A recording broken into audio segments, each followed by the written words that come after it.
These are some of the most frequently asked questions in Algebra 2 from section 1-3. Again, little mistakes will cost us in some problems, and so hopefully none of these bugged you or managed to trip you up. But I'm going to go ahead and go through number 17 and just show you, an alternative way besides just putting the numbers in that might make it a little easier to do this problem. And that would be to go ahead and change the signs, combine like terms, then put the -1 and the -2 in, and then maybe things will go a little bit better. So we have negative k squared, and if I distribute this negative through the parentheses, that will give me negative 3k plus 5n. Now I'm not going to change the sign on the 4n because that was not in the parentheses. Remember, the negative out in front basically says the opposite of this. So I'm just going to put that plus 4n right there. And now I can see I've got a couple of n's that I can put together. And my k squared, of course, can't go with my k because those are not perfect matches. They are not like terms. One has a squared and one doesn't. And then we have a k of -1, so it will be the negative of -1 squared. Remembering again that powers go to the closest thing to their left only, unless there are parentheses. So here, what we're going to have to do is replace this k with a -1 and square that first, because the order of operations says do the power, then do additional steps. Then we have -3 times -1 plus 9 times -2, just some basic substitution for that step right there. All right, so -1 squared is -1 times -1, which is 1. And we still have another negative out here, so it'll be -1.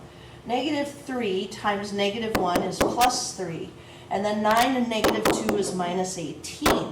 And now it's simply a matter of, from right to left, add and subtract. So -1 plus 3 is 2, and 2 minus 18 is -16. Again, that's an alternate way to do number 17 and work your way through it. In case you're losing track of negatives along the way, or there's just too much going on for you to keep track of.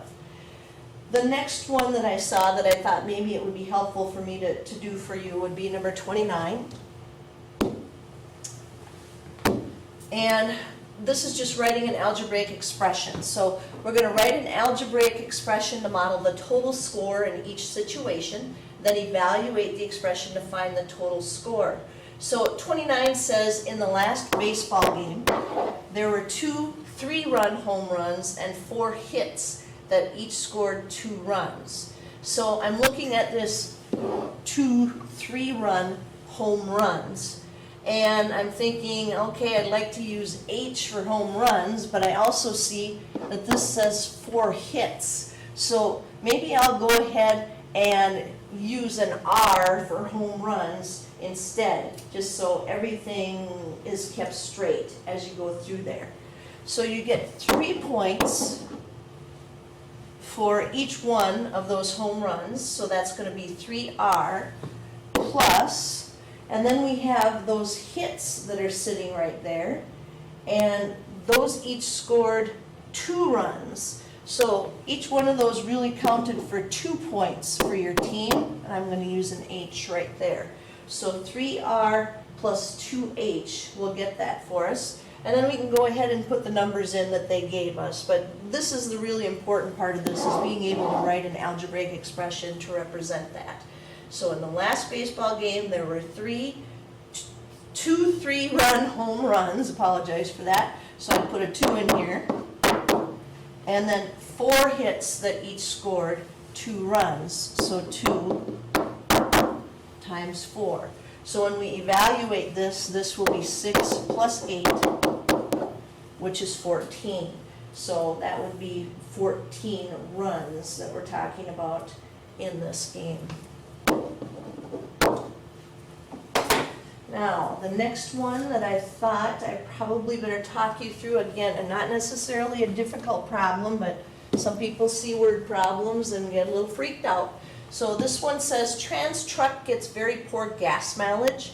If Tran pays $84 to fill his truck with gas and is able to drive M miles on a full tank, what expression shows his gas cost per mile? Cost per mile, that tells me exactly what I'm supposed to do. I'm supposed to find the cost per, which is division, mile. Well, I go back in the problem and see what I know. I know that it's $84 to fill the tank, and nowhere in here do I get any information about M. So I'm just going to go ahead and put an M down there. So that is the expression that shows the gas cost per mile. And then they have these little bullets, and those are just helpful hints if you're stuck. You know, what operation does per indicate? That means division, so you want to show that. And, you know, we might want to label this our $84. That's a really sloppy dollar symbol, so let's put that back on there. And check your expression by substituting 200 miles for M. Does your answer make sense? Well, if you take $800 and you divide it by 200 miles, you're going to have the cost per mile, and that should work out perfect. Everything should be good there. So this is our expression that we needed right there. All right, number 47. So we take a look at number 47, we say, ooh, this looks big and scary, but take a look at these two terms. Those two are going to cancel each other out. Now, these are x squared terms, so there's two ways that you can do this. You can get a common denominator, which is one of the ways I'll show you, but the other is to realize that this is 1/2 x squared plus 2x squared, because if it's x squared over 2, that's the same thing as 1/2 x squared. So that would give you 2.5 x squareds. And if you have 2.5, you can change that back into an improper fraction by taking 2 times 2 plus 1. So that will be 5/2 x squared. Here's the other way. Let's say you wanted to do it with fractions. Because we have a denominator of 2, our least common denominator is going to be 2. So let me start over here thinking about how I would really like to get a common denominator of 2. Well, right now the denominator of that second term is 1. And we can build those denominators up to make them match. We just can't tear them down to make them match. So I'm going to have to multiply my denominator by 2 so that they're both the same. But with fractions, what you do to the bottom, you have to do to the top. So now I will have x squared over 2 plus 4x squared over 2. And since we have a common denominator, we can go ahead and add the two numerators. 1x squared plus 4x squared would be 5x squared over 2. Or again, we could write that as 5/2 x squared. Either way. Now, number 49. If you needed that information, make sure you pause the video so that you can write all of that down. Number 49 was the other one that I was asked to add in here. This is a lot like the examples that we did in class. So if you're at home and you needed this one, you got to watch those videos first. So watch those example videos, and in 49, distribute the negative. Means that both of these get the negative, and distribute it in -2. -2 times -x will be plus 2x, and then negative times a negative will be a positive 2y. And now we can go ahead and combine like terms. -2x plus 2x, hey, that's gone. That's 0. And -y plus 2y would be y. So that's number 49. Distributing those negatives, you just have to slow down a bit. But again, watch those lesson videos. You have to watch those, get your notes taken, and then come back and take a look at the homework. Then number 53 is another one that you might need. Oh, and I didn't put that one up here.